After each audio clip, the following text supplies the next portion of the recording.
seulement qu'il procurera à tous et à chacun de ses membres tous les biens que les ressources de la nature et de l'industrie, ainsi que l'organisation vraiment sociale de la vie économique, ont le moyen de leur procurer.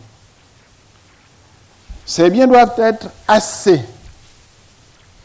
On n'a pas dit trop, pas trop peu, mais assez abondant pour satisfaire aux besoins d'une honnête subsistance et pour élever les hommes à ce degré d'aisance et de culture qui, pourvu qu'on en use sagement, ne met pas d'obstacle à la vertu, mais en facilite au contraire singulièrement l'exercice. C'est ce que nous disions ce matin.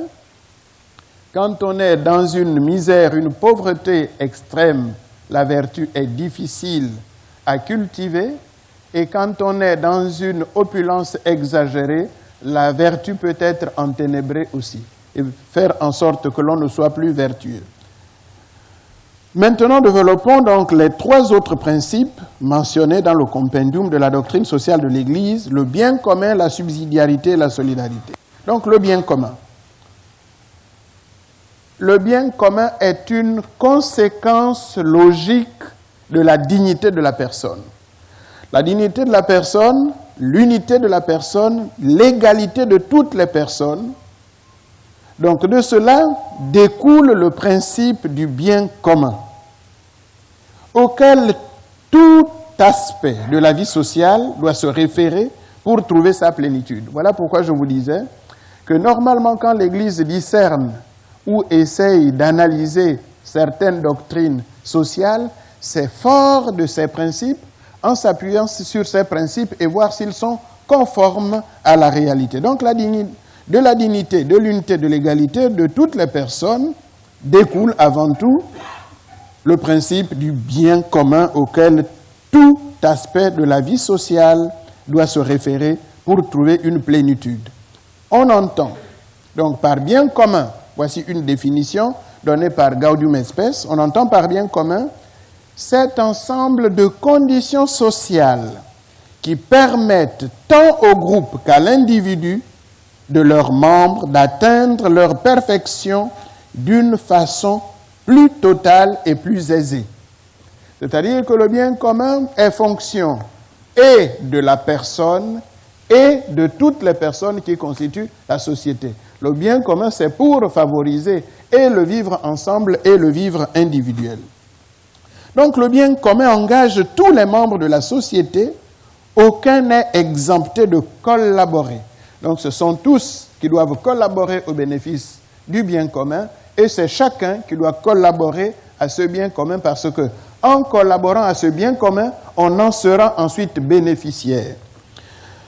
Donc selon bien sûr ses propres capacités à la réalisation et au développement de ce bien. Tous ont aussi droit de bénéficier des conditions de vie sociale qui résultent de la recherche du bien commun. L'enseignement de Pie XI demeure donc très actuel. Il dit ceci. Il importe donc d'attribuer à chacun ce qui lui revient et de ramener aux exigences du bien commun ou aux normes de la justice sociale la distribution des ressources de ce monde dont le flagrant contraste entre une poignée de riches et une multitude d'indigents atteste de nos jours, aux yeux de l'homme, de cœur, les graves dérèglements. Ça veut dire, au vu de la minorité qui détient l'immense richesse et de la majorité qui croupit dans la misère, un cœur qui bat encore ne peut pas rester indifférent. C'est une remarque, on peut ajouter, selon la définition de saint Thomas d'Aquin dans la Somme théologique, la justice, c'est de rendre à chacun ce qui lui est dû. La justice distributive, rendre à chacun ce qui lui est dû. Merci. Donc, et pour organiser, pour coordonner tout cela, il y a un organisme, c'est ce que l'on va appeler la communauté politique. Donc, les devoirs de la communauté politique. La responsabilité de poursuivre le bien commun revient non seulement aux individus, mais aussi à l'État, car le bien commun est la raison d'être de l'autorité politique. Si chacun vivait dans sa maison, chacun dans sa petite forêt, sans coordination, on n'aurait pas besoin de la police, de la politique. Donc c'est parce que nous devons vivre ensemble, nous devons collaborer, qu'on a besoin d'une coordination. Voilà donc la raison d'être de la politique. Si les hommes, individuellement et collectivement, participent au bien commun, donc il est bon que l'organisme qui est chargé, coordonner et gérer les relations de plusieurs personnes puisse aussi jouer ce rôle. Donc, à la société civile dont il est l'expression, l'État doit en effet garantir la cohésion, l'unité et l'organisation de sorte que le bien commun puisse être poursuivi avec la contribution de tous les citoyens. Ça veut dire l'individu, la famille, les groupes sociaux. D'où la nécessité d'institutions politiques dont la finalité est de rendre accessibles aux personnes les biens nécessaires, les biens de tout ordre, on dira donc matériel, culturel, moraux, spirituels, sportifs, tout ce que vous voudriez, pour conduire une vie vraiment humaine. Le but de la vie sociale est le bien commun historiquement réalisable et réalisé. Donc ce ne sont pas des choses d'un autre monde, ce sont des choses qui ont déjà fait leur preuve et que nous pouvons, ou qui ont déjà été réalisées ou que l'on pourra encore réaliser. Donc historiquement réalisable. Le bien commun de la société n'est pas une fin en soi. Donc nous ne nous mettons pas en commun ou ensemble parce que c'est ça la fin dernière. Il faut toujours savoir que la fin dernière, comme nous l'avons répété ce matin, c'est l'épanouissement de la personne et une personne qui a une fin hautement divine, hautement spirituelle. Donc le bien commun n'est pas une fin en soi, mais ça a une fonction subsidiaire. Quand on parlera de la subsidiarité, on verra cela. Donc le bien commun de la société n'est pas une fin en soi. Il n'a de valeur qu'en référence à la poursuite des fins dernières et au bien commun universel de la création tout entière. Dieu est la fin dernière de ses créatures et en aucun cas on ne peut priver le bien commun de sa dimension transcendante qui dépasse mais aussi achève la dimension historique. Vous percevez très bien que quand on comprend un principe comme celui-ci, lorsqu'on se retrouve face à une institution ou un groupe de personnes qui veulent réprimer l'accès à Dieu, ou des gens qui adorent Dieu, qui doivent se mettre ensemble, tout de suite, le discernement est vite fait. On comprend qu'ils sont contre la fin dernière du bien commun. Et pour faire un petit jeu de mots, Dieu, quand nous disons notre Père, ce n'est pas mon Père à moi seulement, c'est notre Père à nous tous. Et on peut dire que c'est peut-être le bien commun le plus grand que l'on ait. Alors, c'est le bien commun le plus grand vers lequel doivent tendre toute la réalisation des autres biens communs qui doivent être en fonction de ce bien dernier. Donc, de ce bien commun, il résulte la destination universelle des biens. Donc, Dieu a fait les biens, a créé l'humanité pour tous ses enfants. Et s'il a créé pour tous ses enfants, ce que tous ses enfants doivent être bénéficiaires de tout ce qu'il a créé. Et nous avons là la prémisse de la destination universelle des biens. Parmi les multiples implications du bien commun, le principe de la destination universelle des biens revêt une importance immédiate. Dieu a destiné la terre et tout ce qu'elle contient à l'usage de tous les hommes et de tous les peuples, en sorte que les biens de la création doivent équitablement affluer entre les mains de tous, selon la règle de la justice, inséparable de la charité. Vous savez que le psaume 23 dit « Au Seigneur le monde et sa richesse, la terre et tous ses habitants ». Donc si au Seigneur le monde et sa richesse, la terre et tous ses habitants, donc il est bon de tenir compte du premier et du dernier propriétaire et des hommes et de la terre dans l'organisation de la vie sociale et même comme discernement pour la destination universelle de ces biens, comme nous le dit Gaudium et Spes.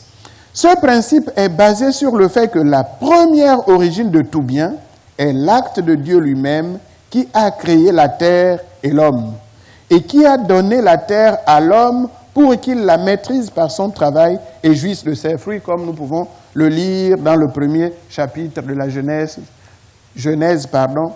versets 28 à 29. Dieu a donc donné la terre à tout le genre humain pour qu'elle fasse vivre tous ses membres sans exclure ni privilégier personne. Vous imaginez une famille normale, bien organisée, lorsque un repas est préparé pour les membres de la famille, ce n'est pas pour privilégier un membre particulier et ce n'est pas pour exclure un membre particulier. Bien sûr, à supposer que ce soit des personnes bien portantes et qui puissent manger tout ce qui a été préparé, à moins que l'on soit exclu pour des raisons de santé. Donc, c'est là l'origine et la destination universelle des biens de la terre.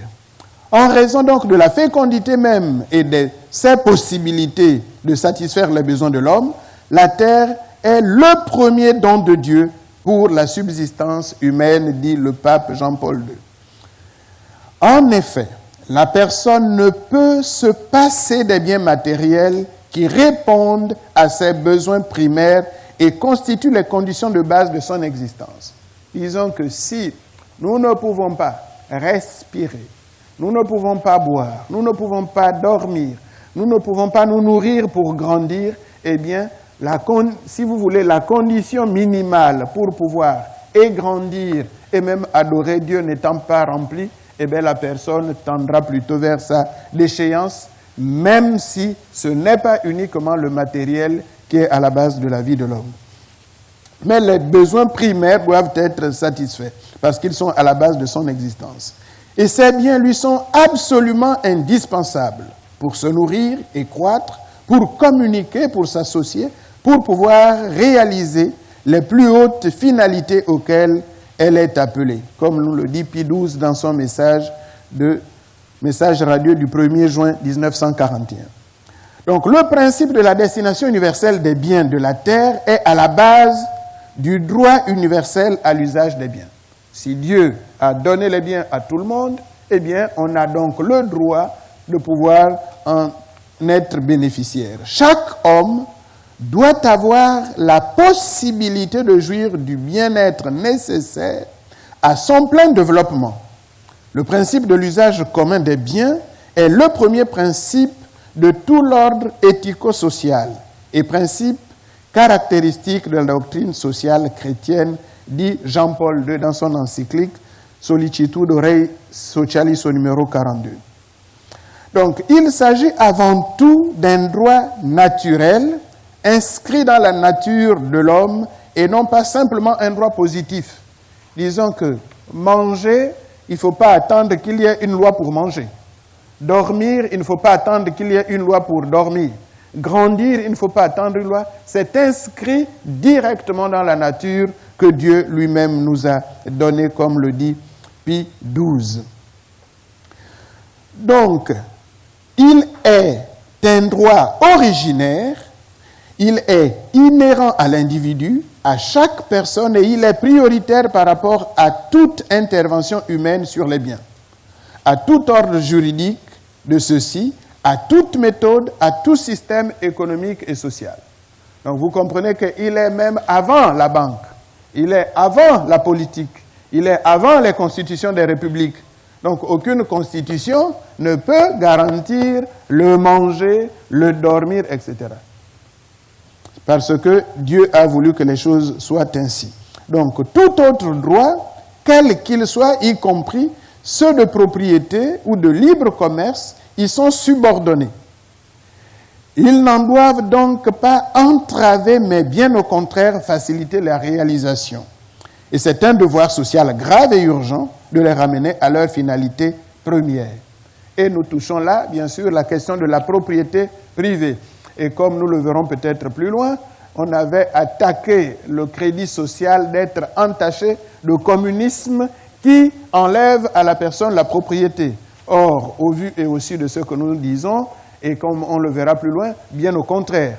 Si on dit que chacun a droit à ceci ou cela, on ne prive pas la personne ni du bien ni de la propriété. Donc, comment on arrive à avoir une propriété? C'est par le travail. L'homme, utilisant son intelligence, parvient à dominer la terre et en faire sa digne demeure. Il s'approprie ainsi, écrit Jean-Paul II, une partie de la terre, donc pas toute la terre, parce qu'il y a d'autres personnes avec ces personnes-là, celle qu'il s'est acquise par son travail.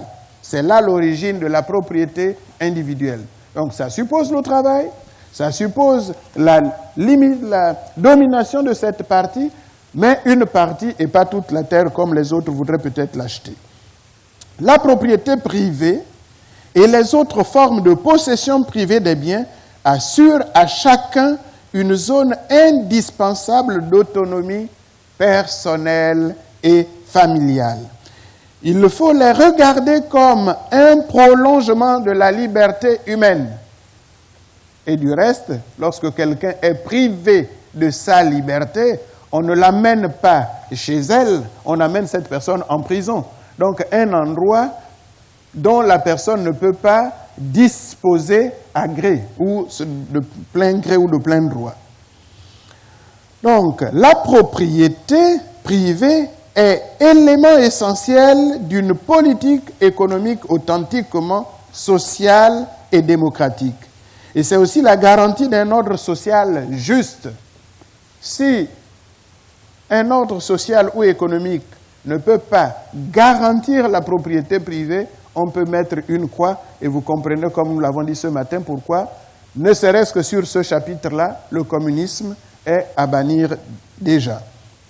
Donc la doctrine sociale exige que la propriété des biens soit équitablement accessible à tous. Équitablement veut dire équitablement. Il y a une personne, à cause de ses capacités pour vouloir mettre une entreprise, aura peut-être besoin d'un espace un peu grand pour implanter l'entreprise, pour fournir du travail, et un autre qui n'a peut-être pas de champ à cultiver aura simplement besoin de la propriété qui suffira à son travail, à son épanouissement et à celui de sa famille, et pourquoi pas participer à la croissance de la richesse de la société. Donc, en mettant à la disposition de la société des biens nouveaux, tout à fait inconnus jusqu'à une époque récente, la phase historique actuelle impose une relecture du principe de la destination universelle des biens de la terre en rendant nécessaire une extension qui comprenne aussi bien les fruits du récent progrès économique et technologique. Alors, si vous voulez, en parlant de la propriété privée, ça pouvait paraître se limiter seulement à ce que Dieu a donné et que quelqu'un peut dominer. Or, il y a aussi le progrès technique, nous l'avons déjà répété plus d'une fois, qui devient aussi patrimoine commun. Donc, à un moment donné, ce progrès technique, ces acquis, peuvent aussi entrer dans le patrimoine, si vous voulez, privé. Donc, on est obligé de repenser cette propriété-là en tenant compte donc du progrès économique et technologique. La propriété des nouveaux biens, issus de la connaissance de la technique et du savoir, devient toujours plus décisive, car la richesse des pays industrialisés se fonde bien plus sur ce type de propriété que sur celui des ressources naturelles. Donc, Centesimus Annus de Jean-Paul II. Les nouvelles connaissances techniques et scientifiques doivent être mises au service des besoins primordiaux de l'homme. Donc, pas d'abord aller à la Lune, mais d'abord les besoins primordiaux de l'homme, afin que le patrimoine commun de l'humanité puisse progressivement s'accroître.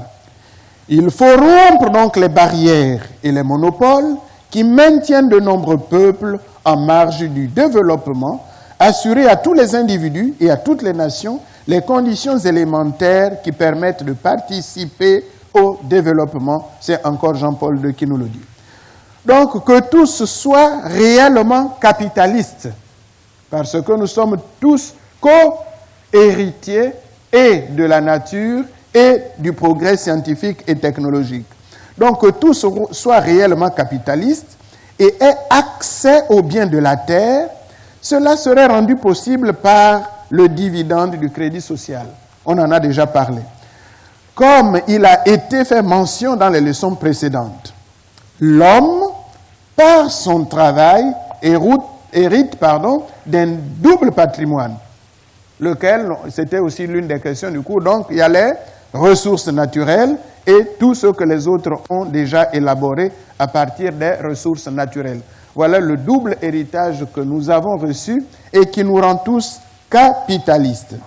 Mais comment se fait-il que tous capitalistes, tous copropriétaires, mais il y a encore et toujours la pauvreté face à l'abondance? Ce n'est pas le désir de Dieu qui a mis la terre à la disposition de tous les hommes et la terre pour nourrir, si vous voulez, tout le monde. Mais c'est à cause du manque d'argent, les produits ne peuvent plus joindre les gens qui ont faim. Donc l'économie n'arrive plus à son but qui est production de biens pour que les biens arrivent à satisfaire les besoins ou aillent dans les mains, les bouches, les ventres de ceux qui en ont besoin. La faute qui résulte, il y a une montagne de produits alors qu'il y a des affamés, c'est le fameux ticket, la fameuse permission, le fameux argent qui fait défaut. Et c'est donc un paradoxe de la misère en face de l'abondance. Donc, quel cruel paradoxe, dit le pape, de vous voir si nombreux ici même en détresse financière, vous qui pourriez travailler pour nourrir vos semblables, alors qu'au même moment la faim, la malnutrition chronique et le spectre de la famine touchent des milliers de gens ailleurs dans le monde, disait le pape aux pécheurs à Saint John's en Terre-Neuve le 12 septembre 84. Et que nous disait Paul VI en s'adressant à la conférence mondiale de l'alimentation à Rome le 9 novembre 1974, entre parenthèses, le FMI la FAO, pardon, pour la faim. La FAO. Voilà. Voilà. Pour la nourriture est à Rome. Et le pape Paul VI disait, jamais plus de faim, mesdames, messieurs. Cet objectif peut être atteint. Comment et pourquoi selon vous? Est-ce possible ce que dit le pape là, que cet objectif peut-il être atteint? Pourquoi? Oui, mais est-ce qu'il y a déjà suffisamment de nourriture? Il y a de l'abondance. Et où est-ce que vous l'avez vu? C'est dans les supermarchés. Il y en a là-bas et on a vu aussi ces fameux camions de pommes de terre. Il y a des machines qui en produisent, des tonnes de beurre versées dans la mer. Il y a donc l'abondance, il y a suffisamment de nourriture produite et par les champs et par la technologie, mais malheureusement, c'est plutôt détruit à cause du manque de ce fameux ticket. Donc, jamais plus de faim. Cet objectif peut être atteint. La nature n'est pas en cette crise infidèle à l'homme. S'il y a la crise, ce n'est pas la nature qui est infidèle à l'homme. La nature est toujours fidèle. Les saisons sont toujours là. Même s'il y a un changement climatique, mais il y a toujours la neige, il y a toujours les 4 saisons. Où bien ça a disparu ici? Il y a toujours les 4 saisons, non? L'été, le printemps, l'automne, ainsi de suite. Donc la nature n'est pas infidèle à l'homme. Donc il y a un scandale parce qu'il y a un énorme excédent alimentaire que certains pays détruisent périodiquement, faute d'une sage économie qui aurait assuré une consommation utile. Donc, ce sont les paroles du pape qui disent autrement ce que nous avons dit dans les autres leçons. Nous touchons ici au paradoxe de la situation présente. Mais c'est un présent qui est dur. Le pape le dit en 1974, c'est bientôt combien d'années? Bientôt 40 ans. Parce que l'année prochaine, ce sera 40 ans que le pape aura prononcé ces mêmes paroles. Nous touchons ici le paradoxe de la situation présente. L'humanité dispose d'une maîtrise inégalée de l'univers. On va jusqu'à la Lune. Inégalée de l'univers. Elle dispose des instruments capables de faire rendre à plein les ressources de celle-ci. Les détenteurs même de ces instruments resteront-ils comme frappés de paralysie devant l'absurde d'une situation où la richesse de quelques-uns tolérerait la persistance de la misère d'un grand nombre? On ne saurait en arriver là sans avoir commis de graves erreurs d'orientation, ne serait-ce parfois que par négligence ou omission. Vous voyez, ici le pape, j'ai envie de dire, est même bon. Il dit que c'est peut-être par erreur d'orientation, mais nos amis qui nous tiennent en laisse, c'est plutôt finement, savamment et sagement programmé et calculé. Donc, de toute évidence, il y a un défaut capital. Voilà ce que dit le pape. Là, c'est Jean-Paul II, dans Divers in Misericordia. Donc, Paul VI nous dit, on s'est mal orienté. En tout cas, il y a quelque chose qui ne va pas. Et Jean-Paul II dit, écoutez, de toute évidence, il y a un défaut capital, ou plutôt un ensemble de défauts. Parce que quand une voiture ne marche pas bien, c'est ou une panne ou plusieurs pannes. Quand une machine ne tourne pas rond. C'est au minimum une panne, mais on peut en avoir plusieurs. Donc, il y a un défaut capital, ou plutôt un ensemble de défauts, et même un mécanisme défectueux à la base de l'économie contemporaine et de la civilisation matérialiste, qui ne permettent pas à la famille humaine de se sortir, dirais-je, de situations aussi radicalement injustes. Alors, comment peut-on, au moins nous qui écoutons ces choses, ne pas nous laisser remuer? Donc, si vous voulez, l'enthousiasme que vous avez vu tout à l'heure, mais c'est en voyant des choses d'une logique incassable comme celle-là qu'on ne peut pas rester, si vous voulez, indifférent. L'abondance, on la voit, elle est détruite. La misère, elle est là. On dit qu'il y a la faim et on détruit. C'est quelque chose qui ne va pas. Et que le mécanisme soit en panne, c'est une évidence qui creve les yeux, les oreilles et, si vous voulez, le cœur et l'intelligence. Donc la misère en face de l'abondance, c'est celle-là, représente en quelque sorte un gigantesque développement de la politique, de la parabole, biblique du riche qui festoie devant Lazare. C'est ce que nous disions ce matin. Donc, l'ampleur du phénomène met en cause les structures et les mécanismes financiers. Et là, c'est le pape Jean-Paul II qui le dit. L'ampleur du phénomène met en cause les structures et les mécanismes financiers, monétaires, productifs et commerciaux qui, appuyés sur des pressions politiques diverses, et j'ai envie de dire que politique ici, il faut l'entendre comme orientation, pas politique nécessairement comme décideur politique, puisque nous avons vu que les politiques eux-mêmes, vous avez vu celui qui s'irait, voilà, des pressions occultes, régissent l'économie mondiale. Ils s'avèrent incapables de résorber les injustices héritées du passé et de faire face aux défis urgents et aux exigences éthiques du présent. Donc, une dette héritée, mais tiens, j'aimerais quand même savoir ce que deviennent ces dettes-là après 100 ans. Puisqu'il y a les fameuses lois de 99 ans, les contrats sont signés souvent. Voilà. Maintenant, après les 99 ans, là, on fait quoi? On annule? J'aimerais savoir quand même. Wait and see. Donc, la conclusion, si vous voulez, la suite logique, c'est la nécessité d'une réforme du système financier. Voilà la conclusion logique.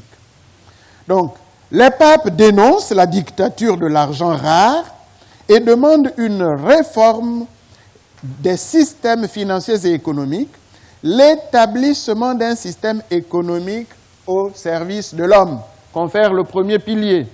Donc, bien commun, mais au bénéfice de la primauté de la personne.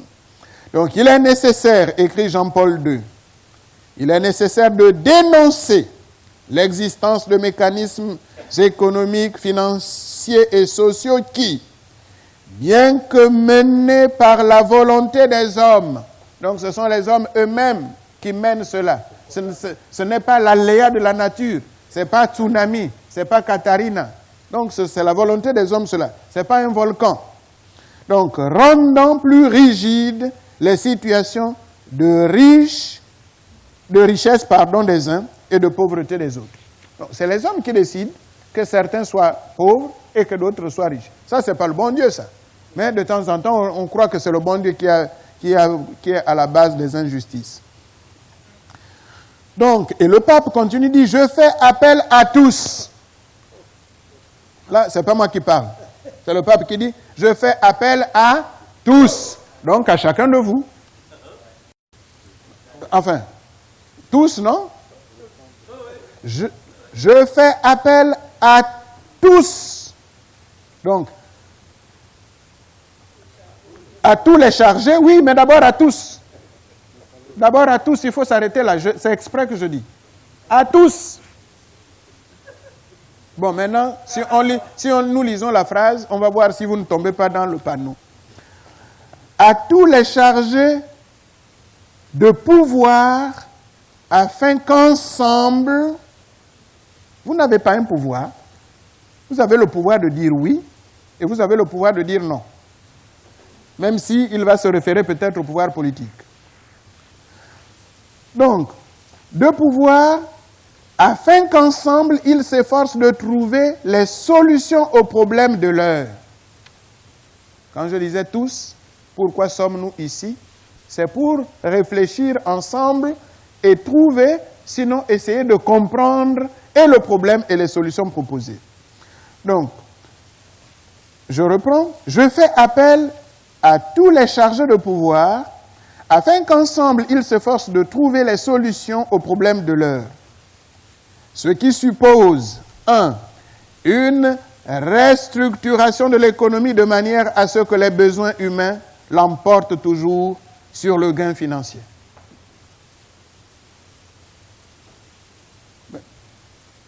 Ça, nous bloquons. 2.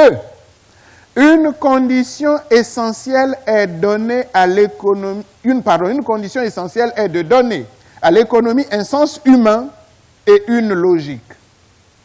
Et dans ce deux petits tas, qu'est-ce qu'il faut faire? Libérer, il importe de libérer les divers champs de l'existence de la domination d'une économie écrasante. Donc, dans ce deux petits tas, c'est cela qu'il faut faire. Petit b, il faut mettre les exigences économiques à la place qui leur revient et créer un tissu social multiforme qui empêche la massification. C'est-à-dire qu'on nous prend pour des numéros. Vous vous rappelez le film de Charlie Chaplin, les bêtes qui entraient, et ensuite les travailleurs qui rentraient comme des numéros. Ça, c'est ça la massification. On est dans la masse, on n'est personne. La dignité de la personne humaine est écrasée. Et 3,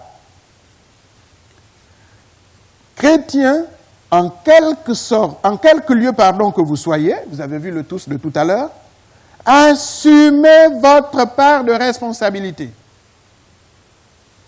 Chrétiens, en quelque lieu que vous soyez, aujourd'hui nous sommes à Rougemont, mais d'ici quelques jours nous serons éparpillés, assumez votre part de responsabilité dans cet immense effort pour la reconstruction humaine de la cité. Pourquoi? La foi vous en fait un devoir. Donc, c'est Jean-Paul II qui le disait en 1980. Donc, un chrétien ne peut pas rester indifférent face à l'immensité de ce problème et nous verrons que les ressources ne viennent pas d'abord de nous, il fait appel à notre foi.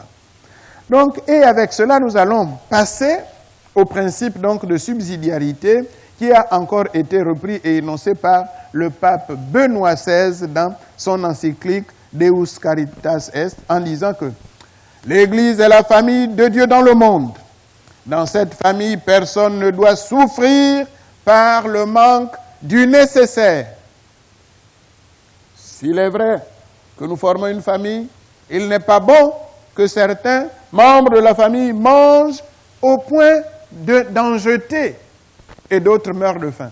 Donc si on intègre la catégorie famille, alors ça devient encore plus criard. Attention, à cause de la destruction, ce n'est pas comme font certaines familles où on ne peut pas, où on fait le tour. Aujourd'hui, bon, à midi, c'est lui qui mange, bon, le soir, c'est lui, Et demain matin, celui parce qu'il n'y a pas suffisamment, et pour que tous puissent manger, c'est un repas par jour, mais c'est un membre qui mange. Il y a des histoires qu'on apprend comme ça. Donc, un mange le matin, l'autre à midi et l'autre le soir, parce qu'il n'y a pas suffisamment. Mais il est impensable qu'au sein d'une famille, quelqu'un mange à satiété, d'autres ont faim, et que l'on prenne de la nourriture et qu'on en jette. Ça devient scandaleux. C'est cela le scandale. Voilà pourquoi il dit, le but d'un ordre social juste consiste à garantir à chacun, dans le respect du principe de subsidiarité, sa part du bien commun. Donc, essayons maintenant de voir ce principe. Subsidiarité, ça semble parole barbare, mais quand pour les ecclésiastiques ou les ecclésiastes qui connaissent subside, ils ont déjà la racine. Vous connaissez le mot subside, non? Voilà, c'est ça. Donc, cela nous amène donc au principe de la doctrine, un des principes de la doctrine sociale qui est celui de la subsidiarité. Les niveaux supérieurs, voilà la définition, les niveaux supérieurs de gouvernement, ça ne veut pas dire du gouvernement, mais de gouvernement, de commandement si vous voulez, les niveaux supérieurs de gouvernement ne doivent pas faire ce que les niveaux inférieurs, plus près de l'individu, peuvent faire. C'est l'exemple que je vous donnais le matin. Donc, chacun fait son petit métier, c'était une récitation. Ma main, en voici ma main, elle a 5 doigts. Donc, chacun fait son petit métier et on pourra dire que c'est cela, la subsidiarité. C'est le contraire de la centralisation, d'une bureaucratisation à outrance et de son application plus extrême, un gouvernement mondial où tous les gouvernements nationaux sont abolis. Est-ce que si déjà, avec des gouvernements proches des populations, ça ne va pas très bien, logiquement, c'est avec un gouvernement qui sera encore éloigné des populations que les choses s'en iront mieux, d'après vous? Hein? Mais si déjà proche, on ne vous voit pas, c'est éloigné qu'on vous verra, ils auront des yeux bioniques alors. Donc, ce principe de subsidiarité signifie aussi que les gouvernements existent pour aider les parents, non pas pour prendre leur place. Donc, et c'est pour cela que, si on étudie l'histoire de, si vous voulez, de la scolarisation de tout le monde, il est peut-être bon de rappeler qu'avant, c'est chaque famille qui éduquait son enfant au moyen des précepteurs. C'est parce qu'on s'était rendu compte que tout le monde ne pouvait pas avoir de précepteur, qu'à un moment donné, allez, avec la générosité de bons pensants, vous connaissez vous-même l'histoire, qu'on a demandé aux parents d'amener leurs enfants à l'école. Mais ça ne veut pas du tout dire qu'on enlève aux parents le droit et le devoir d'éduquer leurs enfants. Donc, ce sont les parents. Alors, nous avions organisé une semaine théologique à Libreville, et au cours de, il y a longtemps, il y a plus de 10 ans de cela, parce que je suis à Port-Gentil depuis 2003, où j'y étais, donc c'est avant cela. On avait organisé une semaine biblique, théologique, pardon. Donc, on avait fait appel à des théologiens catholiques. On avait fait appel à des théologiens protestants. On avait fait appel, ça existe aussi, appel à un théologien musulman. Et il y avait aussi un théologien juif. Eh bien, j'étais surpris de constater ce jour-là que la Bible était vraie à Libreville. L'ami qui était venu nous parler de la religion juive nous avait dit, bon, vous savez, votre Jésus, hein, ce que nous enseignons à nos enfants à l'école, c'est qu'il est mort, ses disciples sont venus le voler, on l'a déclaré vivant. Quand on lit dans la Bible que cette version vaut encore jusqu'à ce jour, on croit que c'est une manière de dire. Mais je l'ai entendu à Libreville d'un théologien justement juif. Mais ce n'est pas ça qui est important. Ce qui est important, c'est la question qu'une personne lui avait posée. Il dit, mais comment se fait-il que malgré votre éparpillement dans le monde, il arrive que vous soyez toujours un et que votre religion, malgré les persécutions, tient. Il dit non, c'est très simple. Chez nous, écoute Israël, le Seigneur, ton Dieu est l'unique. Tu adoreras ton Dieu de tout ton cœur. Et la maman doit allaiter son enfant avec cela. Donc, elle ne fait pas qu'allaiter l'enfant. Il dit, nous, la religion, c'est de la mère que nous la recevons, d'abord. Donc, c'est maman qui, en allaitant, transmet la foi à l'enfant. Il n'est pas bon que la maman, croyante, quand l'enfant commence à marcher, sort, va à l'école, que la maman ne lui ait pas transmis le b.a.-ba de la foi.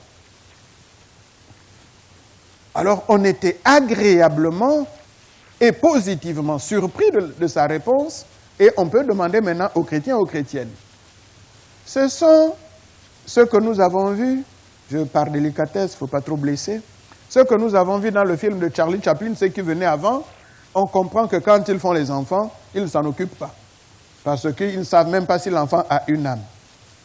Mais une famille qui met au monde un enfant, et avec toute la bonne volonté veut donner une éducation, une personnalité, va habiller cet enfant, c'est très bien. Va donner à cet enfant de la nourriture, c'est très bien.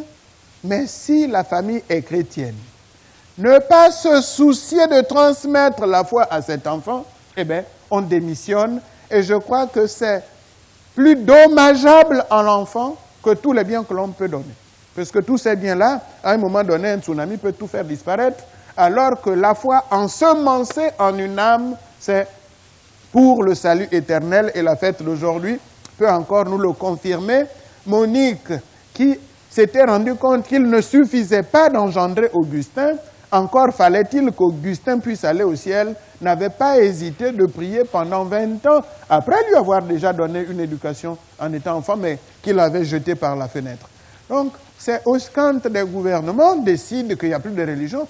J'ai envie de dire, si on est chrétien, c'est peut-être la période où jamais les familles chrétiennes doivent dire « Ah bon, vous croyez que tout se passe seulement à l'école ?» Bon, d'accord, mais seulement enseigner aussi à nos enfants ce que nous n'aimons pas. Nous ne voulons pas qu'ils aillent faire une religion que nous n'aimons pas. Parce qu'il n'est pas bon qu'on intoxique les gens spirituellement. Donc, permettre qu'on intoxique les enfants, ça veut dire de deux choses l'une. Ou on n'a pas la foi, ou on n'a pas de repère. Moi, je ne peux pas permettre, pour les gens que j'aime, qu'on leur demande à s'entraîner à boire de la ciguë, de l'acide, de l'eau et tout, alors que je sais pertinemment que telle affaire est poison. Donc, si on a la tête sur les épaules, à mon humble avis, il faudrait que nous nous réveillions en parlant justement du bien commun, de subsidiarité, que les familles ne démissionnent pas. Je ne crois pas qu'une maman soit contente, un papa soit content de voir son enfant gravement malade. Je ne pense pas. Une maman, un papa, quand il voit son enfant malade, le premier réflexe, c'est de l'amener à l'hôpital. Or là, c'est la maladie pour la mort éternelle. Il faut se réveiller. C'est la maladie vraiment pour la mort. Donc, les papas, les mamans, veuillez vous réveiller, prenez soin de cette affaire. Et je termine avec cette affaire. J'étais passé devant un établissement. Et je savais que dans cet établissement-là, on avait chassé Dieu. Et je voyais ces enfants sortir, tout beaux, tout gentils, tout mignons, entre guillemets, sans Dieu. Et pour corser l'histoire, en quittant là, il y avait un parc où quelqu'un élevait ses chèvres, etc., entre guillemets, sans Dieu. Si vous voulez, pour faire un raccourci, la différence n'était pas grande. Hein? La différence n'était pas très grande. Hein? Alors, il faudrait qu'on prie. Bon, il y a toujours des saints de la dernière heure, mais c'est quand même, quand vous voyez beaucoup... Je savais que vraiment Dieu, dans cet endroit-là, était chassé. Hein? Et j'avais versé quelques larmes en disant, bon Seigneur, prends soin de tes enfants. Donc, le principe de subsidiarité devait peut-être permettre aussi bien aux individus, aux familles, aux associations, à vraiment se réveillés pour prendre leurs responsabilités, comme nous l'a dit le pape. Donc, présente dès la première grande encyclique sociale, la subsidiarité, c'est-à-dire Rerum Novarum, figure parmi les directives les plus constantes et les plus caractéristiques de la doctrine sociale de l'Église.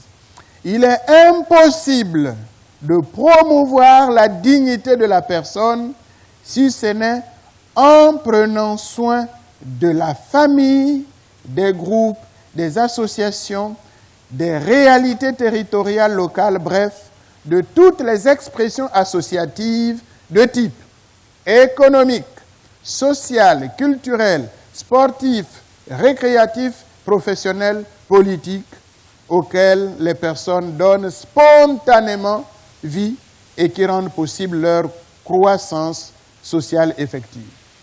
Donc, tel est le cadre de la société civile conçue comme l'ensemble des rapports entre individus et entre sociétés intermédiaires. Donc, l'exigence de 1. Protéger, 2. Promouvoir les expressions originelles de la société est soulignée par l'Église dans l'encyclique Quadragesimo Anno que nous avons déjà citée, dans laquelle le principe de subsidiarité est indiqué comme un principe très important de philosophie, entre guillemets, de philosophie sociale. Donc, de même qu'on ne peut enlever aux particuliers pour transférer à la communauté les attributions dont ils sont capables de s'acquitter de leur seule initiative et par leurs propres moyens, ainsi, ce serait commettre une injustice en même temps que troubler d'une manière très dommageable l'ordre social que de retirer aux groupements d'ordre inférieur pour les confier à une collectivité plus vaste et d'un rang plus élevé les fonctions qu'ils sont en mesure de remplir eux-mêmes. Confère l'expérience du gouvernement mondial. Si ça retire au gouvernement ce qu'ils peuvent faire, eh bien c'est dommageable et c'est peut-être droit vers le mur et la catastrophe. L'objet naturel de toute intervention en matière sociale est d'aider les membres du corps social et non pas de les détruire ni les absorber. Sur la base de ce principe, toutes les sociétés d'ordre supérieur doivent se mettre en attitude d'aide, subsidium, c'est ça. Donc leur aide est subsidiaire. Dans l'éducation des enfants, l'État est normalement subsidiaire relativement aux parents. Dans le choix d'orientation de vie, les conseils pédagogiques et compagnie sont subsidiaires par rapport à la volonté de la personne. Il arrive que des parents qui ont des entreprises veuillent les léguer à leurs enfants et l'enfant dit non, ce métier-là, je ne veux pas le faire parce que ce legs est subsidiaire, mais l'enfant va dire non, moi je veux plutôt être médecin, je ne veux pas être héritier du cabinet d'avocat de papa. Mais ce legs-là est subsidiaire. Donc, quand on vient aider, on ne doit pas imposer. On doit laisser à l'autre la liberté de oui ou non refuser. Attention, ce n'est pas un secours. Hein. Le secourisme, la personne est peut-être dans le coma, on ne demande pas son avis. Là, on la soulève et on va essayer de la laisser à l'hôpital. Mais une aide face à une personne consciente ou un groupe de personnes, leur avis doit être demandé. Même pour les programmes scolaires. Normalement, les parents ont le droit de dire « ce programme, je ne veux pas ». Et je vous conte encore une toute petite histoire. Je tais le nom de la ville par discrétion. Je me retrouvais dans cette ville. J'y habitais. Et comme j'avais de responsabilités dans cette ville, un groupe de personnes était venu me demander une salle de classe. Je dis pourquoi? Eh bien, ils ont dit, là, l'école à laquelle nous envoyons nos enfants, ce qu'on enseigne là-bas, on n'en veut plus. Nous enseignons nos enfants nous-mêmes. Et ces 3 mamans s'étaient associées à inscrire leurs enfants par correspondance et elles se contentaient de recevoir et d'expliquer à leurs enfants et envoyaient des copies. Elles ont dit non. Ça. Et il y avait un autre cas plus fort. La fille revient, elle pose la question à son papa. Où est-ce que tu as appris ça? À l'école. Bon, assieds-toi. À partir d'aujourd'hui, tu ne vas plus à l'école. Bien sûr, c'est un monsieur qui avait des moyens. Il avait pris le cahier de texte de l'enfant. Alors, donne-moi le cahier de texte. Mathématiques, oui. Monsieur, vous êtes prof de maths, oui. Est-ce que vous pouvez trouver tant d'heures par semaine? Je vous paye, oui. Croc. Monsieur, vous êtes, etc. Donc, les professeurs allaient enseigner son enfant à la maison. Il dit, vous devriez leur enseigner des choses que je veux, et pas n'importe quoi. Lui, parce qu'il avait des moyens, avait arraché son enfant de l'école. Parce qu'on enseignait à son enfant n'importe quoi. Et attention, un catholique pur et dur. Hein. Et ce qu'on enseignait là-bas, c'est que Dieu n'existe pas, c'est le Big Bang qui est la fondation du monde et tout. Il dit non, non, non. Tout ça là, il avait refusé. Il avait des moyens. Donc, lui, il faisait ressusciter les précepteurs. Mais tout le monde ne peut pas le faire. Mais au moins, on peut dire ce programme-là, ça ne nous intéresse pas. Mais lorsque les parents se laissent faire, eh bien, écoutez, qu'on fait l'exemple de ce matin. Donc, c'est subsidiaire. Donc, à la subsidiarité comprise dans un sens positif, comme aide économique, institutionnelle, législative, offerte aux entités sociales plus petites, correspond une série d'implications dans un sens négatif. Qu'est-ce que ça veut dire? C'est-à-dire qui impose à l'État de s'abstenir. Donc, autant positivement, l'État doit venir aider, mais négativement, l'État doit aussi s'abstenir de s'impliquer des pécadilles, des choses pour lesquelles l'État n'a pas droit de citer. Donc, s'abstenir de tout ce qui restreint de fait l'espace vital des cellules mineures et essentielles, comme la famille, par exemple, de la société. Il ne doit pas limiter leur initiative, leur liberté, leur responsabilité. Vous savez que nous serons jugés individuellement, non? Même s'il y a des péchés sociaux. Hein, c'est 1 à 1 chez le coiffeur. Alors donc, il ne faut pas que votre initiative, votre liberté et votre responsabilité soient broyées et à beau se plaindre que ce n'est pas moi, c'est Jacques et Jean. Mais écoutez, c'est d'abord notre responsabilité. Donc, subsidiarité, du point de vue aide, positivement, mais subsidiarité, l'État doit s'abstenir d'écraser ce qui est plus petit. Le principe de subsidiarité protège les personnes des abus des instances supérieures et incite ces dernières à aider les individus et les corps intermédiaires à développer leurs fonctions. Donc, on n'empêche pas, mais on aide. Ce principe s'impose parce que toute personne, toute famille de tout corps intermédiaire ont quelque chose d'original à offrir à la communauté. Alors, pour blaguer un peu avec nos amis là, je vois un ami salésien, une fille d'Émilie de Villeneuve, et la congrégation c'est une fille de l'Immaculée. Donc, là, c'est l'action de l'Esprit Saint qui fait naître les congrégations. Et donc, l'évêque ou le pape ne doit pas étouffer l'éclosion des congrégations, mais doit aider avec son expertise, en voyant les règlements. Donc, la subsidiarité de l'Église par rapport à la fondation des congrégations, c'est laisser les congrégations naître et aider simplement du point de vue de l'organisation. Je ne sais pas si je me fais comprendre.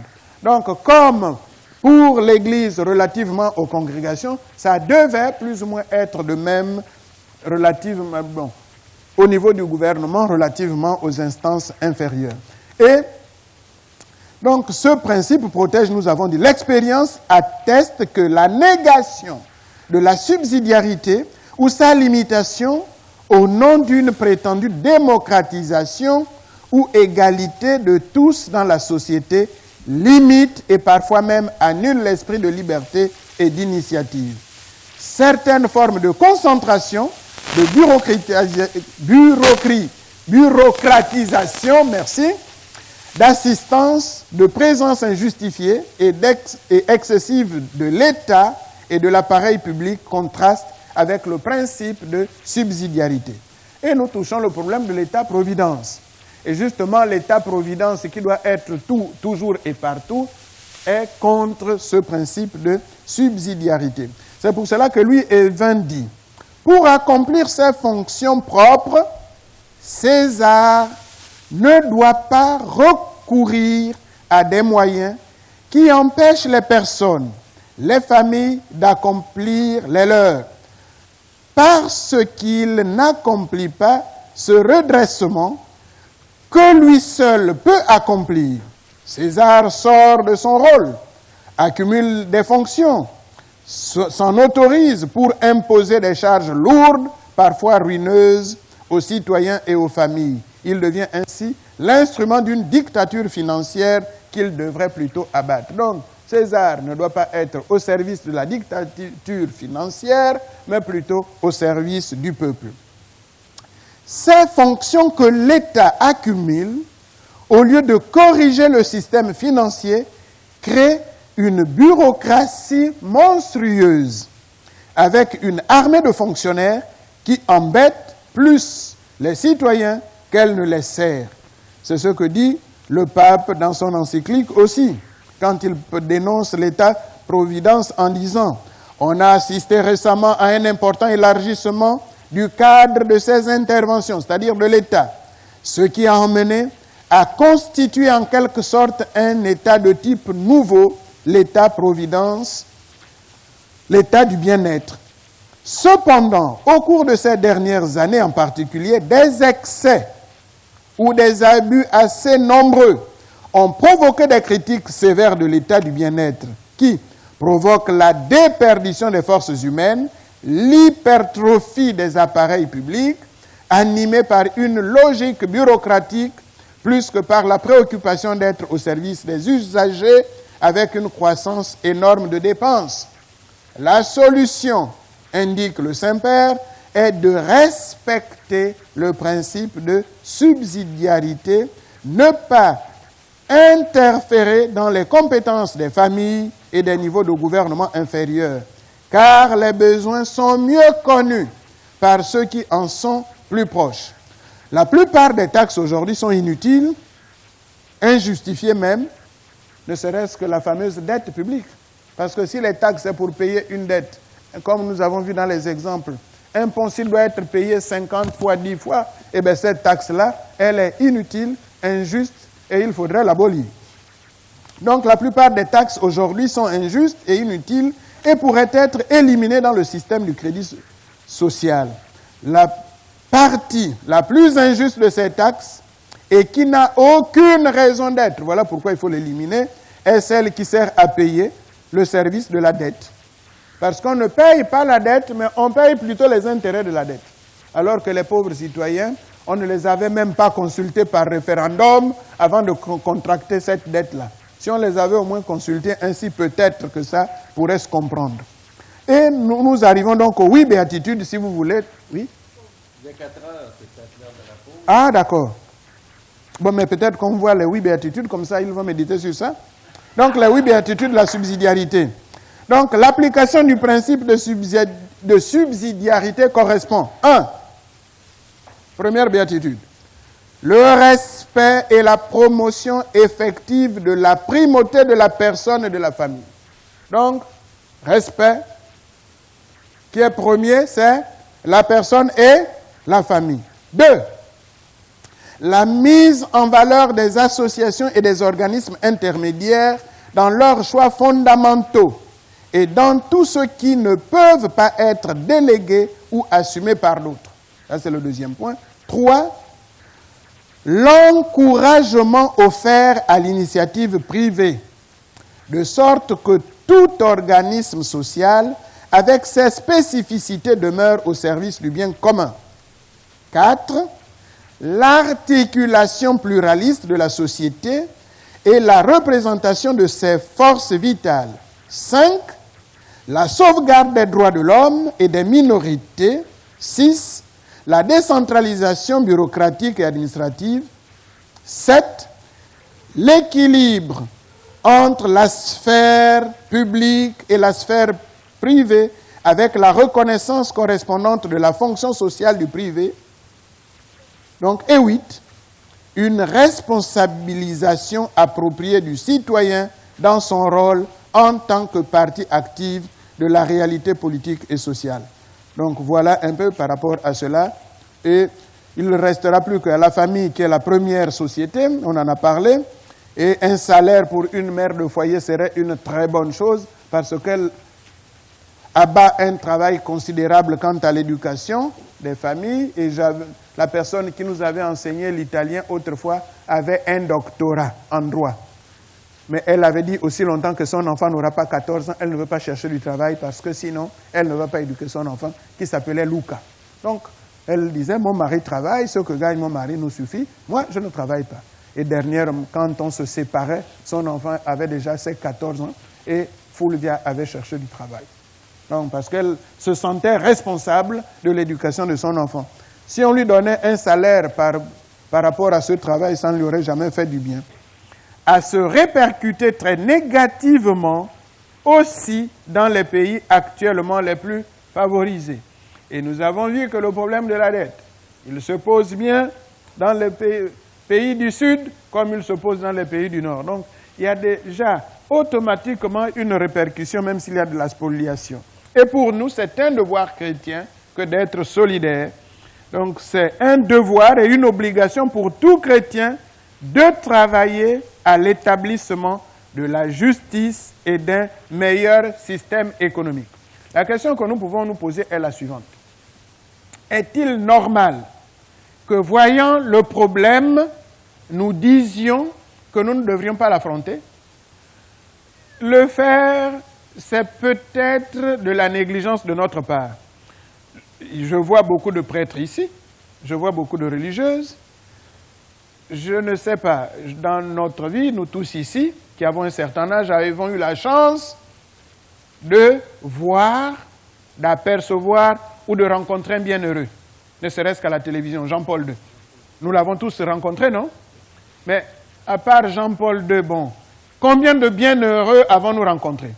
Donc ce n'est pas pour cela que nous n'allons pas prêcher l'évangile en disant « Convertissez-vous et croyez à l'évangile » sous prétexte que, après avoir prêché l'évangile pendant longtemps, nous ne voyons pas beaucoup de bienheureux au milieu de nous. Donc ce n'est pas parce que la tâche est immense que nous pouvons nous décourager en disant « Ah, vous savez, le crédit social, c'est compliqué, c'est juste. » Mais si on reconnaît que c'est juste, alors il faut comme minimum déjà prier. Et comme maximum, et prier et s'engager en faveur. Sinon, ce serait de la négligence coupable. Celui qui voudrait, voilà, là je donne la parole au pape. Écoutez ce qu'il nous dit dans Sollicitude Rei Socialis, le pape Jean-Paul II. Celui qui voudrait renoncer à la tâche difficile, le pape le reconnaît, mais exaltante, d'améliorer le sort de tout l'homme et de tous les hommes, et on peut dire de tout homme, sous prétexte du poids trop lourd, de la lutte et de l'effort incessant pour se dépasser, ou même parce qu'on a expérimenté l'échec et le retour au point de départ, celui-là ne répondrait pas à la volonté du Créateur. Donc, un chrétien ne doit pas se décourager à cause de l'échec, sinon nous ne nous confesserons jamais. Quand on a péché, on reste aplati. Donc, c'est parce qu'on reconnaît qu'on a fauté, qu'il y a eu un échec dans la vie chrétienne, qu'on va au confessionnal. Donc, c'est ça la démonstration. Donc, la tâche est difficile. Être saint, est-ce que c'est donné à tout le monde? Est-ce que c'est facile? Mais ce n'est pas parce que c'est difficile que nous allons refuser la sainteté et que nous allons mettre une croix sur la sainteté, et puisqu'on a un ici. Alors, j'espère, hein, Saint-Père, il faut intercéder pour nous. Donc, la tâche n'est pas impossible, dit le pape. Le principe de solidarité au sens large doit inspirer la recherche efficace d'institutions et de mécanismes appropriés. Le pape dit quoi? Qu'est-ce qu'il faut chercher? Hein? La tâche n'est pas impossible.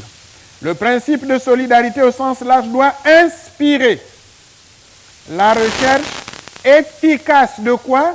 D'institutions et de mécanismes appropriés.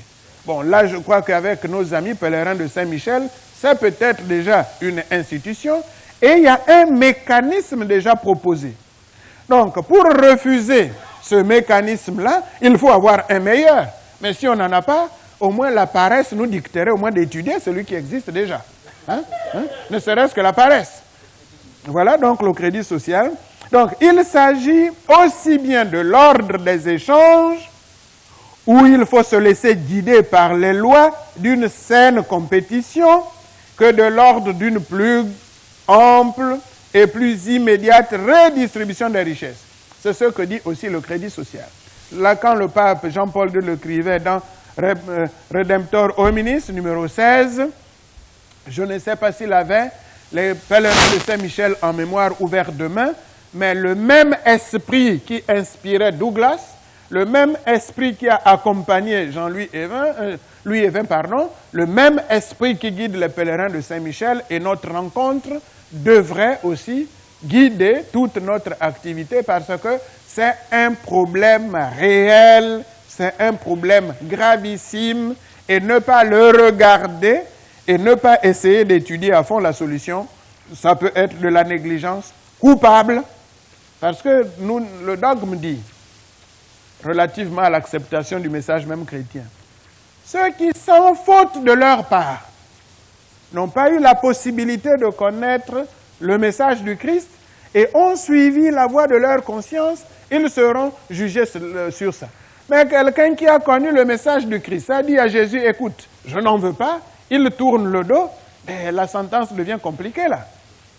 C'est très compliqué. Donc là, on a ici une solution qui répond à l'enseignement du pape, et donc, essayez de regarder de plus près cette solution, je crois que c'est la chose la plus sage à faire. Vous convenez avec moi, j'espère. Donc, il existe bien sûr plusieurs façons de venir en aide à nos frères dans le besoin. Donner à manger, donner du poisson, dit un proverbe, c'est mieux, mais apprendre à pêcher, c'est mieux, non? Or, nous avons vu que ce qui cause le problème, si on s'attaque simplement aux branches, on n'a pas résolu le problème parce que l'hydre ressuscite. Donc il faut aller à la racine. Or, nous avons détecté ensemble que la racine, et avec l'enseignement des papes, et avec le bon sens, et avec la découverte de notre ami Douglas qui dit que le crédit social ou démocratie économique, c'est le christianisme appliqué, il faut peut-être déjà appliquer le christianisme. Or, la solidarité, c'est chrétien ou pas chrétien, les amis? C'est essentiellement chrétien, non? Alors, donc, il faut l'appliquer. C'est pour cela que si les dons quotidiens, les collectes et compagnie ne suppriment pas le problème à la racine, et ça peut même distraire, hein? Ça peut même distraire. Donc, aller à la racine du problème, c'est 100 fois mieux. Donc, ce qui est infiniment mieux, c'est de corriger le problème à sa source, de s'attaquer aux causes même de la pauvreté et de rétablir chaque être humain dans ses droits et sa dignité de personne créée à l'image et ressemblance de Dieu, ayant droit au moins au nécessaire pour vivre. Alors, c'est Jésus lui-même qui nous commande « Donnez-leur vous-même à manger ». Or, je ne pense pas qu'il y ait parmi nous quelqu'un qui ait des champs pour produire et donner à tout le monde, mais nous pouvons, en essayant de faire comprendre à tous nos parents, amis et connaissances, qui sont peut-être assis sur un système qu'il faille corriger, dire attention, corrigeons le système. Attention, il y a peut-être un petit problème. Corriger le système ne veut pas du tout dire appauvrir les riches. Hein? Attention. Si le riche est riche, il sera toujours riche. Mais quand on donnera un dividende au pauvre, le pauvre ne gravira jamais jusqu'au niveau du richissime. Mais le pauvre pourra au moins vivre décemment et le riche pourra vivre luxueusement. Donc ce n'est pas pour arracher aux riches, non, non, non, non, non. On laisse le riche avec la richesse, mais on donne au pauvre ce qui lui revient de droit. Donc plus que quiconque, ça c'est le pape toujours, le pape Paul VI, celui qui est animé d'une vraie charité est ingénieux à découvrir les causes de la misère, à trouver les moyens de la combattre, à la vaincre résolument. Nous devrions nous appeler, et avec le pape François, hein, qui a pris le nom qu'il faut là, nous devons être faiseurs de paix. Donc, dit le pape Paul VI, faiseur de paix, il poursuivra son chemin, allumant la joie et versant la lumière et la grâce au cœur des hommes sur toute la surface de la terre, leur faisant découvrir par-delà toutes les frontières des visages de frères, des visages d'amis. Et le même poursuit, ce qu'il faut, ce sont des apôtres pour éduquer la population sur la doctrine sociale de l'Église, sur les moyens des solutions concrètes pour l'appliquer.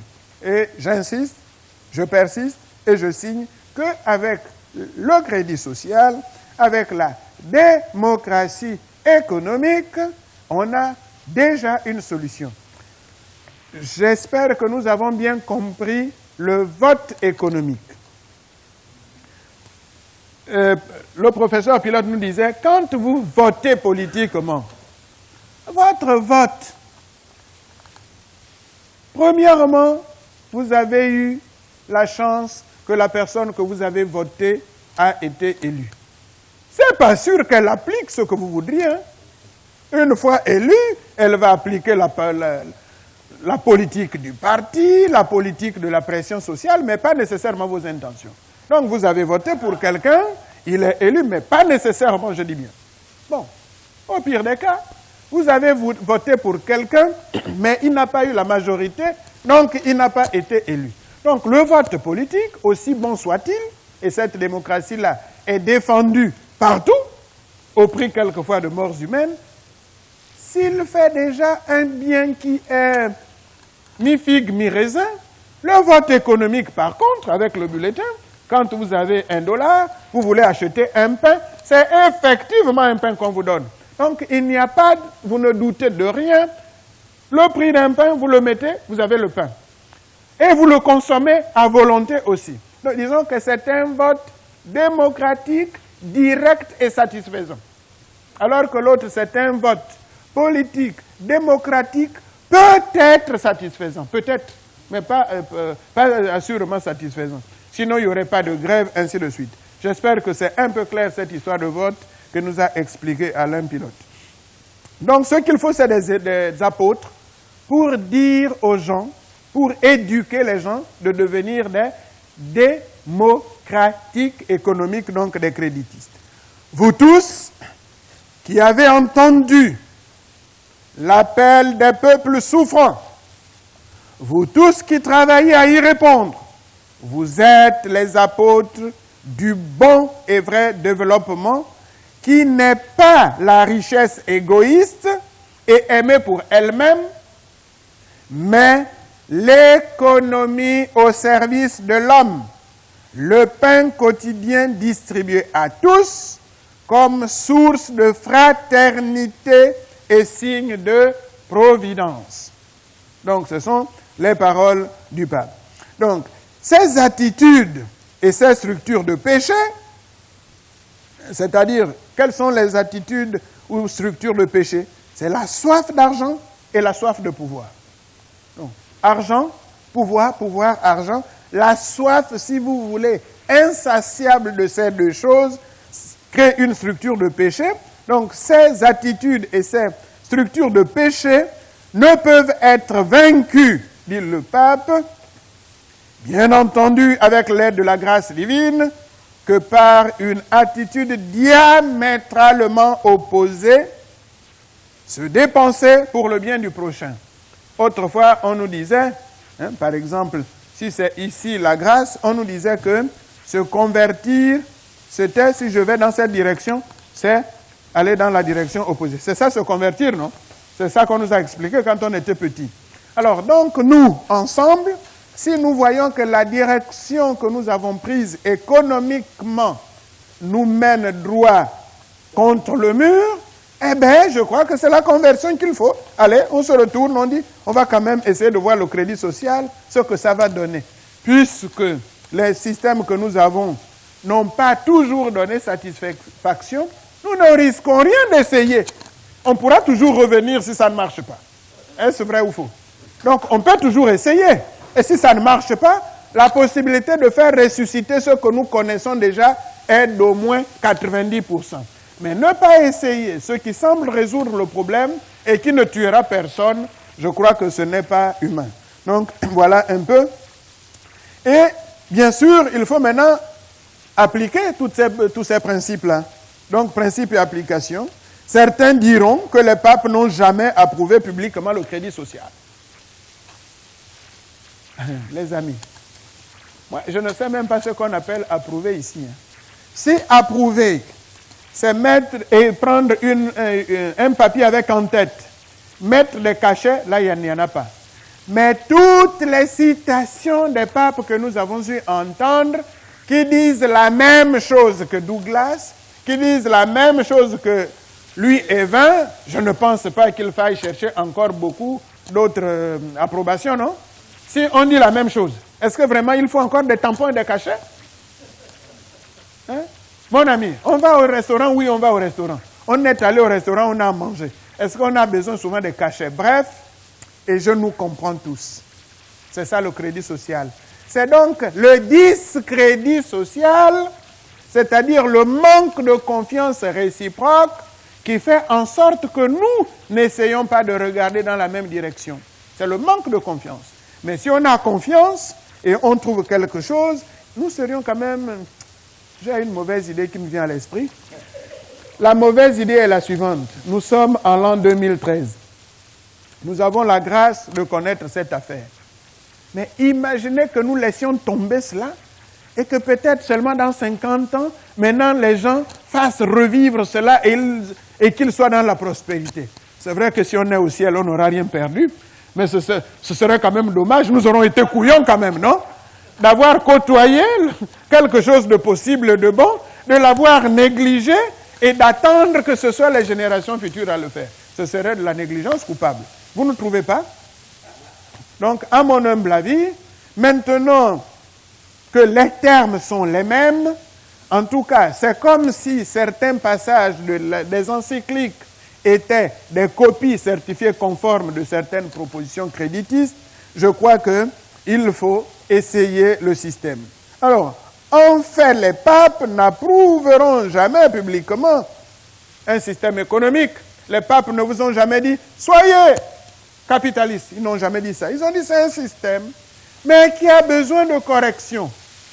Alors, si nous avons déjà expérimenté le communisme, le mur est cassé.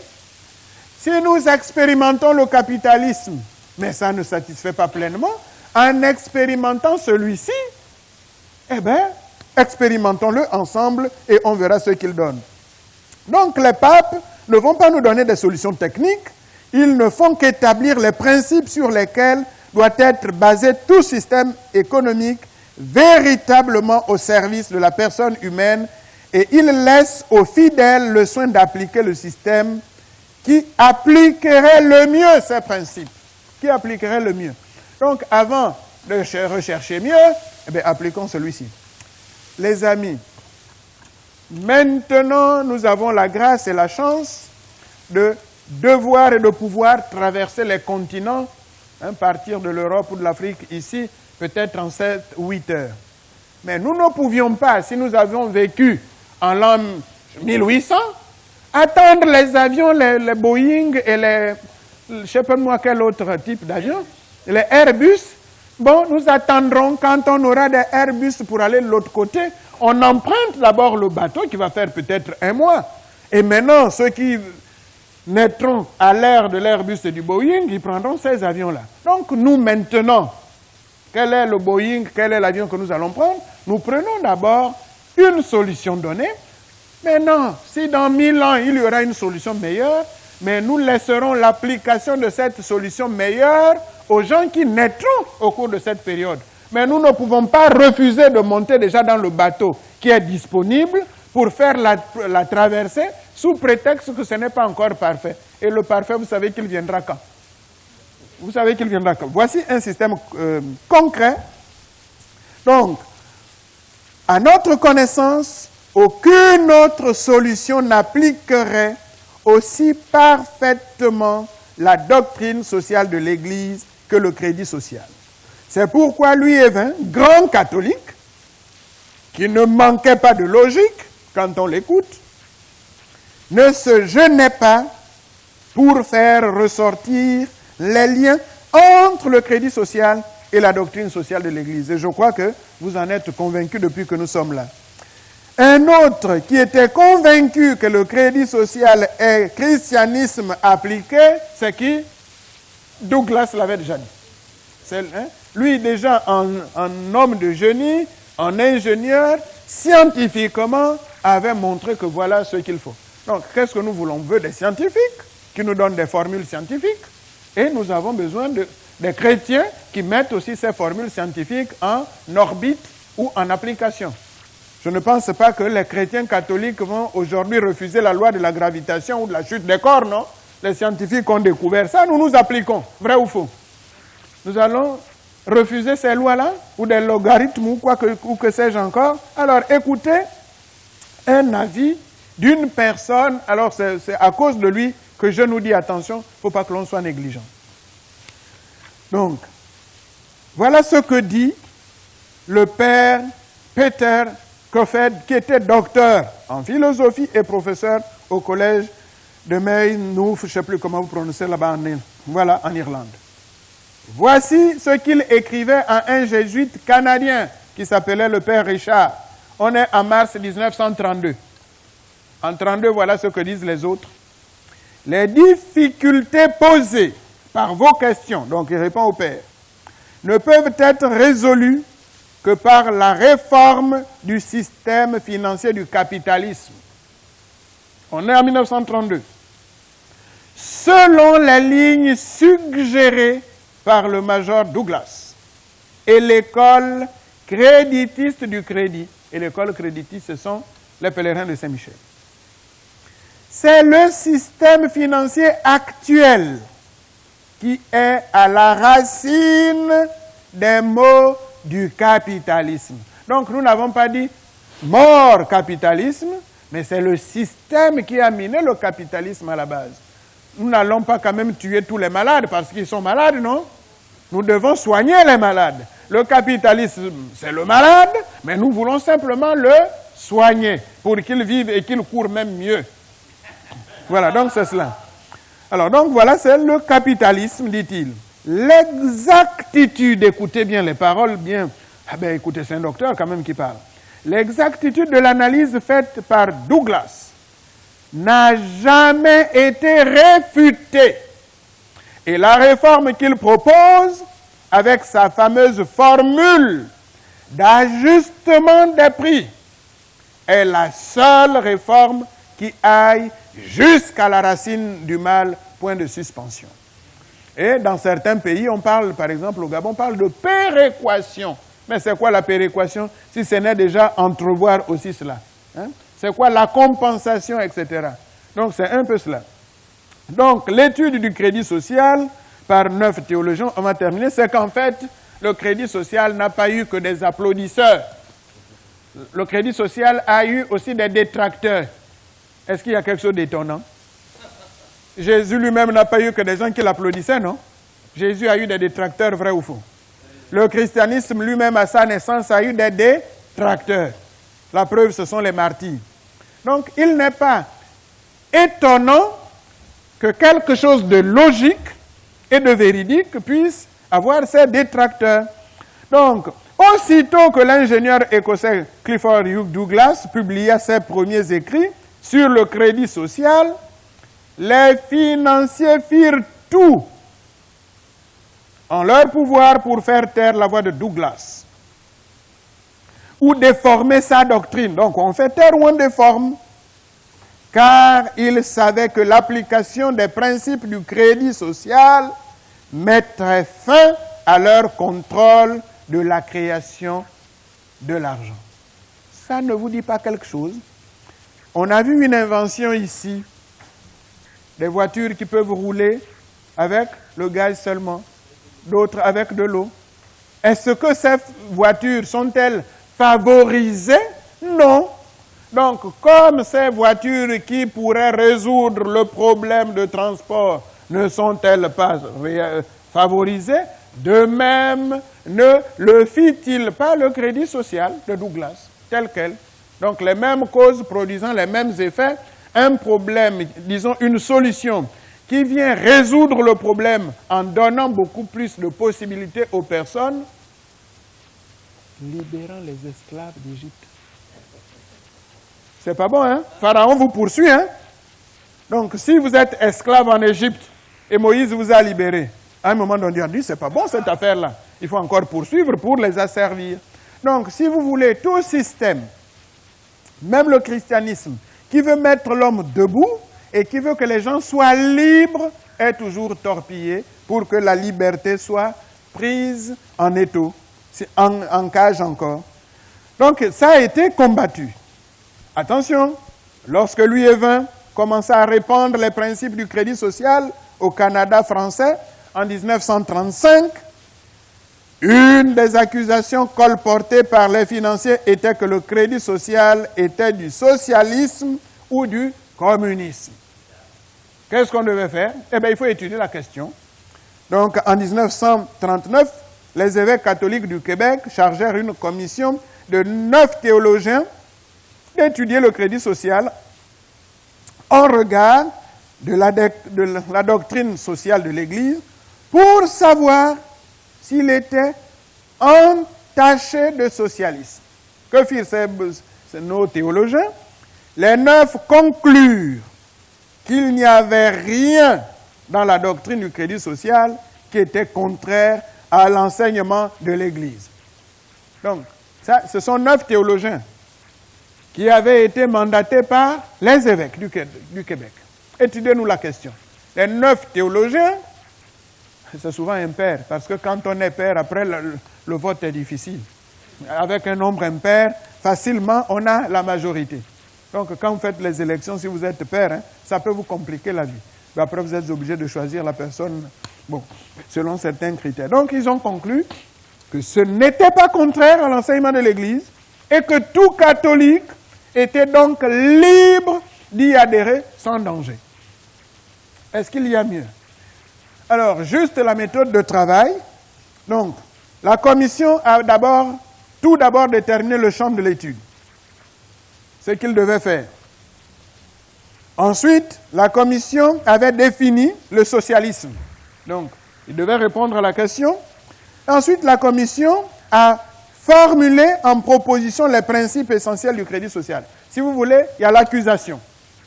On met l'accusation. Ensuite, on met le motif d'accusation. Ensuite, on étudie les faits. Les faits, c'est quoi? On dit que c'est entaché de socialisme.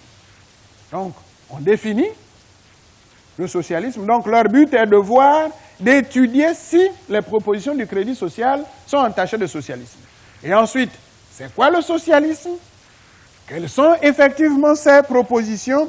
Et ce qu'ils donnent ici, c'est vraiment un joli résumé du crédit social. Ils disent, le crédit social propose 1. L'État doit reprendre le contrôle de l'émission et du volume de monnaie et du crédit. Il l'exercera par une commission indépendante jouissant de toute l'autorité voulue pour atteindre ce but. Donc ça c'est 1. 2. Les ressources matérielles de la nation représentées par la production constituent la base de la monnaie et du crédit. 3.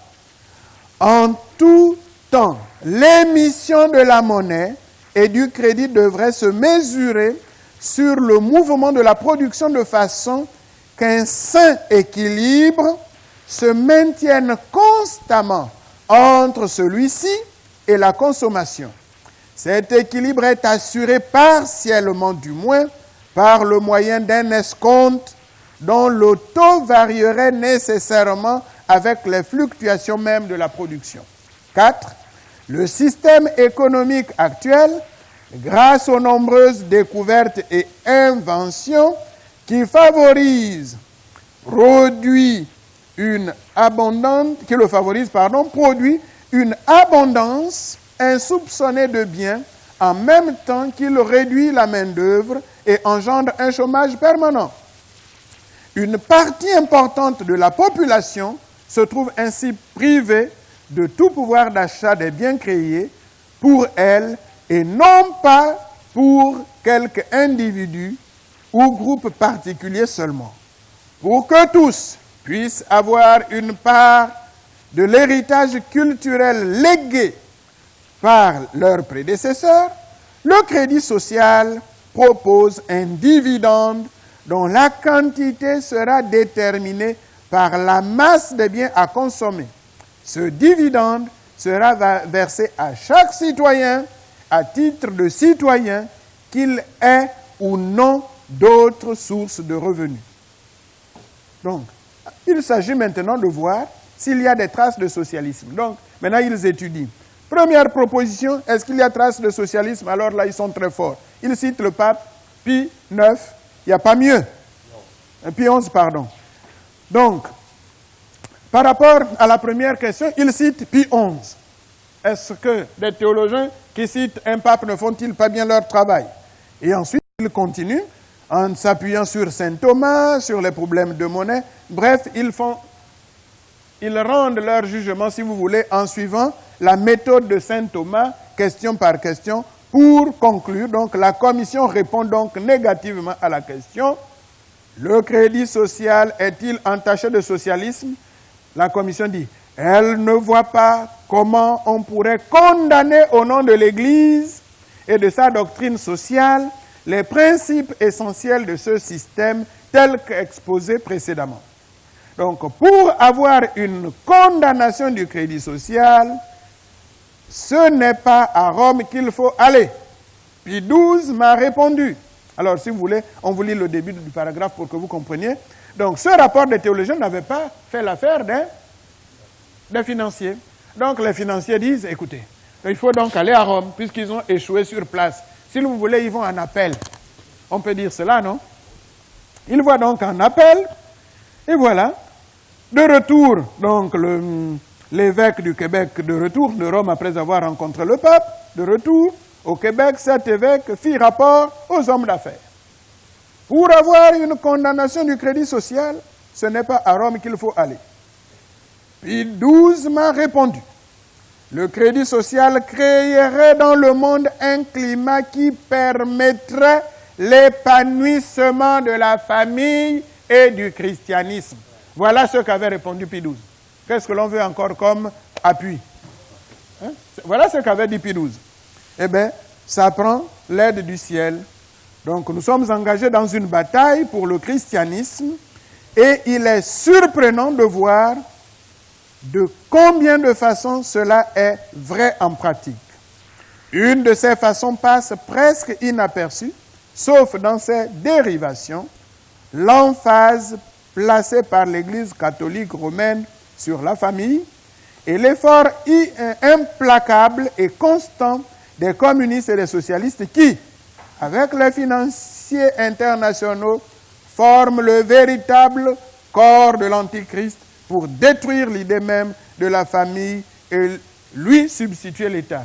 Et les dernières lois qui ont été prises à certains endroits démontrent à suffisance que la famille est vraiment la chose la plus attaquée.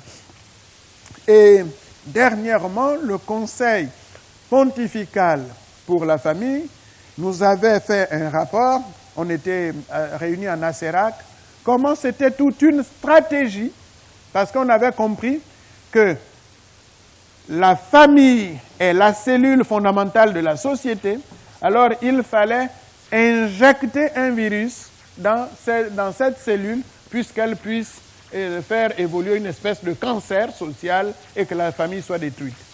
Ils l'ont fait entre autres en publiant des films qui ne véhiculent pas les valeurs familiales.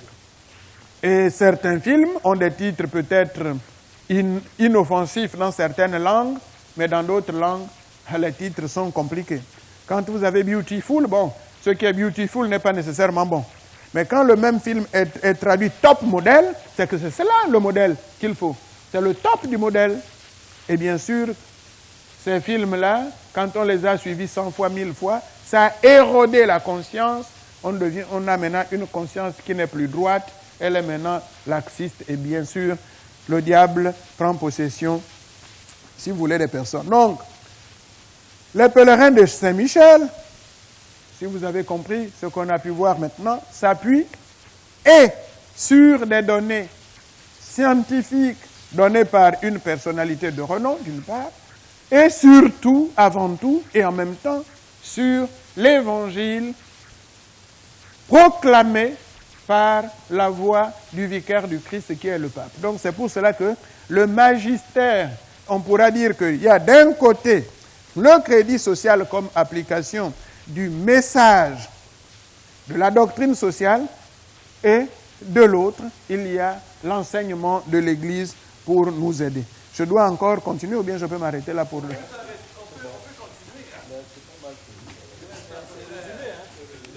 Voilà. Donc, en résumé, le combat vers demain est le combat pour le salut des âmes. Il ne fait que répéter ce que le pape et l'Église demandent. Ça veut dire une nouvelle évangélisation. Et dernièrement, il y a eu tout un synode à Rome sur la nouvelle évangélisation. Et force est de constater que ce synode s'est célébré en pleine crise économique mondiale. Donc c'est pour cela que dans notre petite intervention, nous disions que c'était vraiment un kairos pour que l'on réfléchisse sur la question et qu'on ne l'élude pas. Nous ne pouvons pas nous retrouver et parler d'un sujet et voir qu'il y a une maison qui brûle et faire comme si la maison ne brûlait pas.